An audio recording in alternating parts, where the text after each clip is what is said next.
هغه اروپایي هیوادونه چې د عثماني خلافت تابع وو.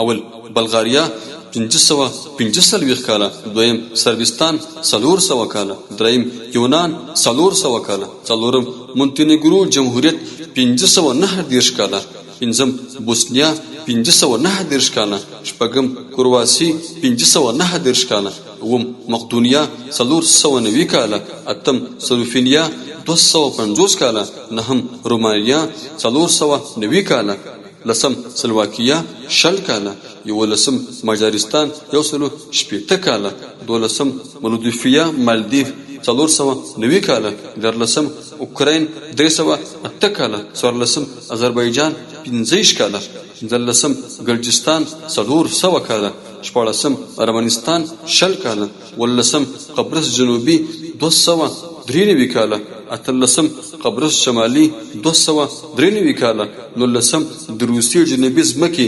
291 کاله، شلم کوسوګو 539 کاله. هغه مهال موږ لویه امپراتوري درلوده. اسلام نړیوال دین دی. د هغه هیوادونه دي چې ټول د اسلامي سلطنت له عثماني خلافت تر واک لاندې وو. دې ټولو کفر هیوادونو به اسلامي نظام ته جزیه او ټکس ورکولو او دوی په امن کې ساتلی وو.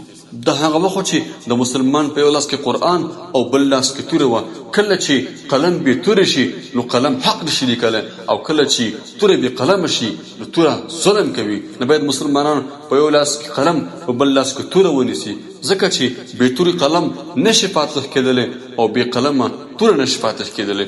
نو باید مسلمانان یو لاس کې قرآن کریم او بل لاس کې د عصر ټکنالوژي واخلي. او چې کله مسلمانانو قرآن کریم ته شا کړه او قرآن کریم باندې عمل ونه کړو او د وخت علومو ته توجه ونه کړه، دغسې به ذلیله وي، بې غیرته به وي او په خپلو خاورو کې به د کفارو غلامان وي. نو که غواړئ ای مسلمانانو له همدې غلامۍ څخه ځان وژغورئ نو قرآن کریم راواخلئ. چې چاته دوست ویلی هغه دوست وګڼه، او چې څوک دښمن ګڼي هغه دښمن وګڼه، نو هله به پورته ولاړ شي او خپلواک شي.